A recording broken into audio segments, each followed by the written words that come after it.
Шахид 72 адамды жәннатқа кіргізе алады. Әлемдік террористік ұйымдардың кез келген аймақтан күтуге болады. Осындай фитнелер, бүліктердің шығу себебі жихад ұғымын да өзі дұрыс түсінбеген себебінен. Сәләфилердің өзі біз білетін 3 топқа, 4 топқа бөлініп кеткен. Тармақ-тармаққа бөлінеді, ақыр аяғында құрдымға кетіп жоқ болады.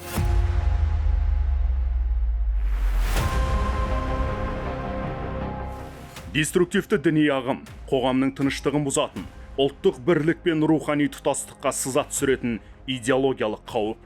Дінді жеке мүдделеріне шебер пайдаланатындар үшін өз ұстанымындағы адамдар бауыр, басқалар құны жоқ кәпір. Әккі арбаушылар онлайн тұзаққа жастарды көбірек түсіруді көздейді. Себебі оларды жалған ұранға сендіріп, қылмысқа көндіру оңай. Шокербек сол соқыр сенімнің құрбаны.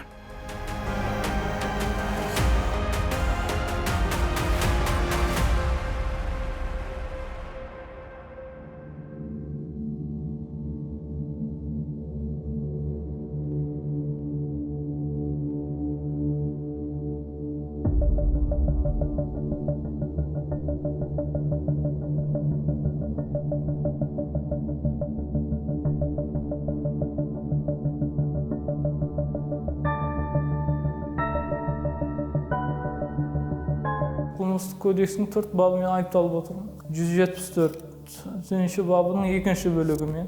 259 баптың 1 бөлігі ол вербовка.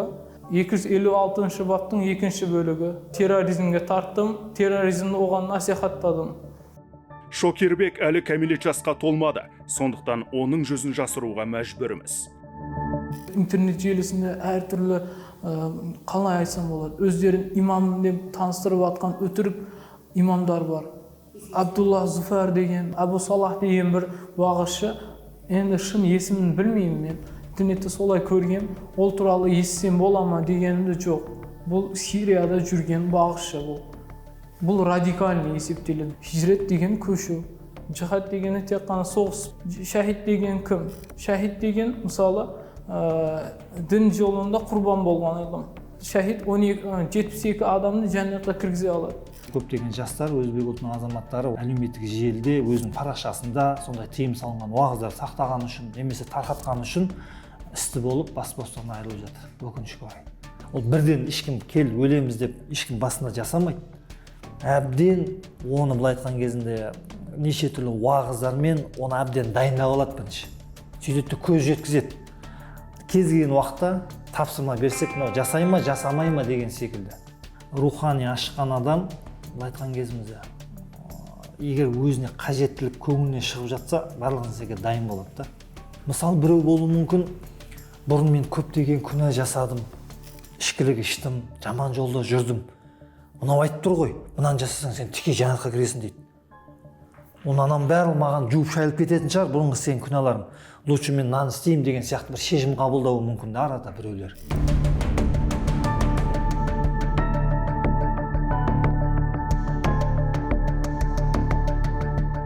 Шокербек сынды жастарды алдап, арбап, отқа сүйреп жүрген псевдоуағызшы Абдуллах Зуфар, Катиба Таухид уаль Джихад халықаралық террористік ұйымының медиа белсендісі, ғасырлар бойы қалыптасқан ғылыми жүйе, шариғат құқығы мектебі саналатын мәзһабты мойындамайды. Зайырлы мемлекет ұстанымдарын жоққа шығарады, есесіне қарулы қақтығыс тақтайды және соған қаржы жинайды. Ол қолын қанға малған қылмыскер. Әрі 2-3 жұмада мен айтып тұрам. Халыққа ескерту жасаймыз. Абдулла Зуфар дегендейлерден ықтият болыңыздар, құрбаны болып қалуыңыздарыңыз мүмкін дегендей айтам.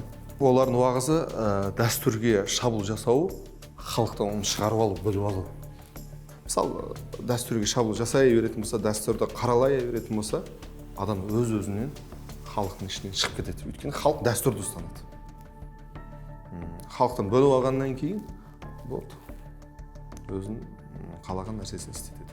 Мазһабты кейбір сол діда мүшелері ойлауы мүмкін, бұл діннен емес. мазхабты қорғау, дінді қорғау негізі. Бұл біздің үлкен осы ғұламалардың сөзін айтып жатқан. Мазхаб не үшін? Жақсылап түсініп алуымыз керек. Мысалы, бұл Пайғамбар салам хадисін қуаттау деген сөз. Bu yoqqa qilinayotgan hijrat jihod uchun qilinayotgan hijrat. Tushundinglarmi?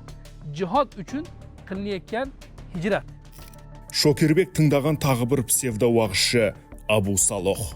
Қырғызстанда дүниеге келген өзбек ұлтының өкілі Катиба Таухид валь Джихад халықаралық террористік ұйымын уысында ұстады. Діни терминдерді бұрмалап, қанды қырғынды ақтады. Манипуляциялық әдістер арқылы джихадқа адам жинады. Дәл осы ұйымның содырлары 2016 жылы Бішкектегі Қытай елшілігін жармақ болғаны белгілі.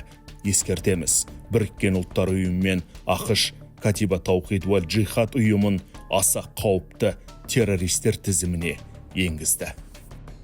Салафилік идеология насихаттайтын уағызшылардың көбісі, мен айтар едім, жаңағы эгоизм дейді ғой, менмін, таза исламды ұстанушы менмін, қалған мынау адасушылар немесе дінге жаңалық қосушылар деп есептейді. Бірінші кезекте.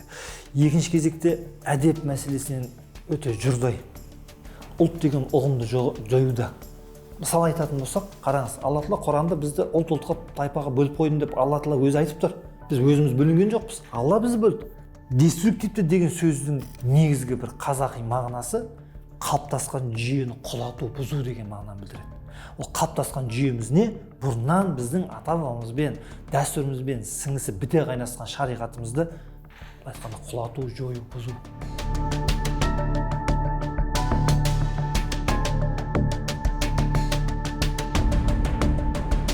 Кез келген діни деструктивті ағымдардың көп шоғырылған аймағы негізінен мұнайлы бай аймақ болады. Өйткені сол жерден хаос тудыру қажеттігі көзделгендіктен бұл аймақтарға әдейі шоғырланады. Ол кез келген мемлекет, яғни сыртқы күш белгілі бір мемлекетке ықпал ету үшін қандай жағдайдан болсын, саяси болсын, әлеуметтік жағдайдан болсын, ол ішкі яғни сол ұлттың өкілдерін қолданады.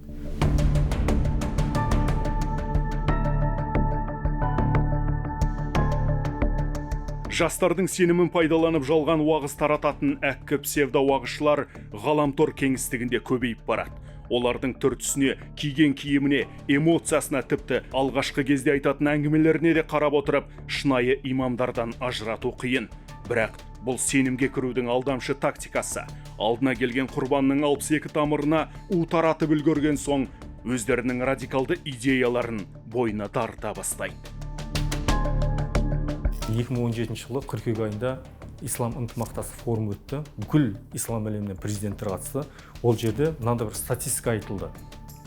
Білімге қатысты. Ислам әлемінің 55% оқу жазуды білмейді. Бұны естіген адам ойлану керек.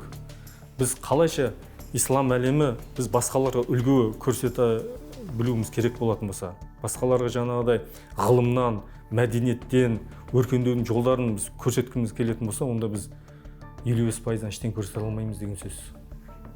Бұның 36% араб елдеріне тиесілі. Психологтар айтуына қарағанда, бір адам 30 жасқа дейін оқу жазуды білмесе не болады? Қылмыскер болады. Ол тек қана дінге қатысты емес, ол мұсылман болсын, ол христиан болсын, ол басқа бір діннің өкілі болсын, ол дінге сенбейтін болсын, адам оқу жазуды білмейтін болса, ғылым 30 жылда ондай бір нәр алмайтын болса ғылымнан, ол адам тек қана қылмыскер болады, көбінесе. Болды. Қазіргі әлемнің жағдайы осы.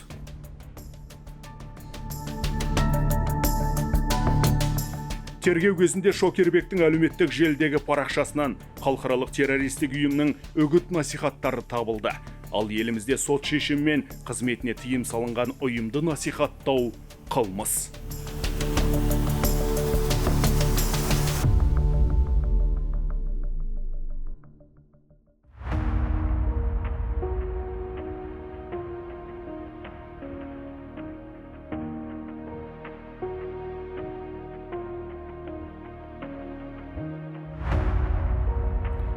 Соғыс оқ атудан басталмайды, теріс ойдан басталады. Демек Шокербек сақтап таратқан материалдар діни алауыздыққа себеп болуы әбден мүмкін еді.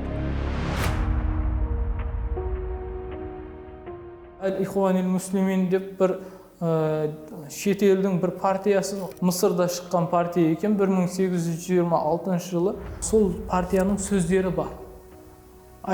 Сол партияның адамдары айтқан сөздері бар. Баяғы джихад туралы айтқанымда, хижрат туралы айтқанымда сондай бір сөздер бар деп экспертиза тағайындап отыр. Сәләфизм деген енді бір радикалный бір ақым дейді. Ол ақым бізде ата-бабаларымыз ұстанған жол емес.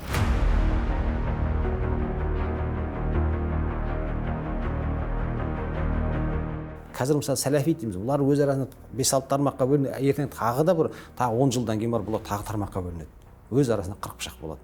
Бәрінің оқығаны бір кітап, бәрінің ұстанатын бір шейх, бірақ идеологиясы, ұстанымдар біріне келмейді. Бірін-біріне сәлем бермейді, бірін-бірін кәпірге санап, бірін-бірінің артына намазға тұрмайды бұлар.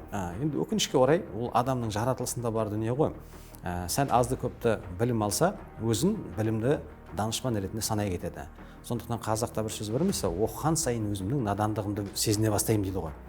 Біз кеше мұсылман болған қауым емеспіз. Біз жаңағы өзіміздің өткенімізді ұмыта салатындай да біз сондай бір сауатсыз бір халық емеспіз. Ата-бабаларымыздың ішінен көп болды діндар, оқығандар, тіпті арабтарға барып, араб тілін, дінді үйреткен біздің бабаларымыз болды. Мемлекетті телеарналардан 2013 жылдан бері ескертіп келе жатыр. Кімде-кім экстремизм, терроризм бойынша үгіт насихат жүргізетін болса, жауапкершілікке тартылатын туралы. Бұл кабинетке жасқа толсын толмасын бұған қарамайды. Сарыағаш ауданында дзюдодан чемпион болған қыз осындай діни алауыздыққа жол беретін мәліметтерді интернет таратқаны үшін 4 жыл арқалап кеткені бар. Радикал бола ма, деструктивный жүрген жолдарға осындай ғылыми негізде түсіндіру арқылы діни сауаттылығын көтеру, теологиялық тұрғыдан біз жәрдем беруіміз керек. Ол азаматтарға әрине адамдардың бәрі жаңағыдай мен адасып барам деп бұлай дінді қабылдамайды. Сол үшін біз оларға пенде болғаннан кейін олар қателіктерін ғылыми тұрғыдан көрсетуіміз, жеткізуіміз ол біздің парызымыз. Әлемде псевдосалафизм идеологиясына көзқарас түбегейлі ауысты. Қамқорлық көрсететін елдердің қолдауы азайды. Адам арбау айламалдары талқандалды. Біздің де елде адуынды уағызшылары қамалды. Бірақ діннің негізгі құндылығынан бейхабар жастар арасында әлі де шейх деген атақты өзіне танып алған шатақтарды пір тұтатындар бар.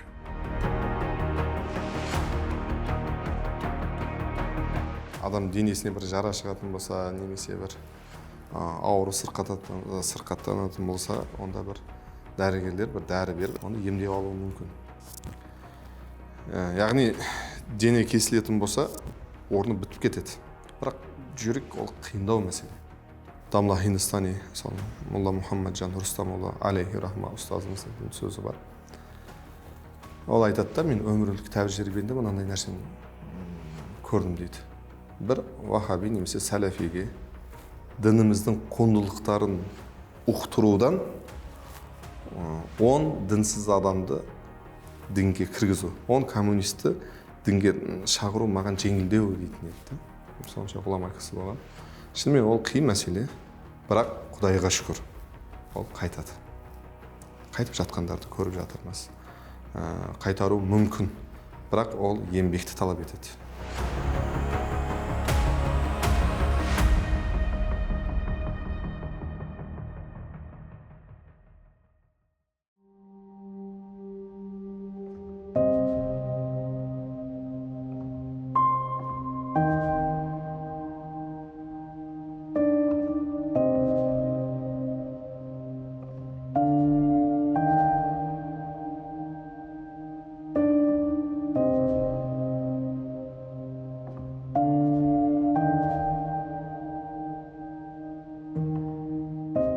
Әке-шешемне онша көп көңіл бөлмегенім, сол бірінші айбым.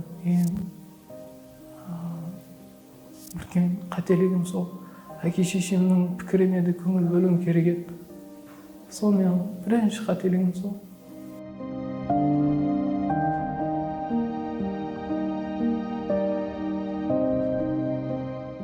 Шатақ шейхтің сандырағына шаталған Шокербек соттан тиісті жазасын алды. Оның оқиғасы көпке сабақ болуға тиіс, себебі терроризм аса ауыр қылмыс санатында. Ал ол үшін жаза 14 жастан басталады. Ең бастысы, ол дінге білімсіз келу, ақыл сананы матайтын бұғалық екенін түсінген. Шокербек әлі жас, кінәсін жуып, жазасын өтеп шыққаннан кейін өмірін жаңа парақтан бастамаққа ниетті.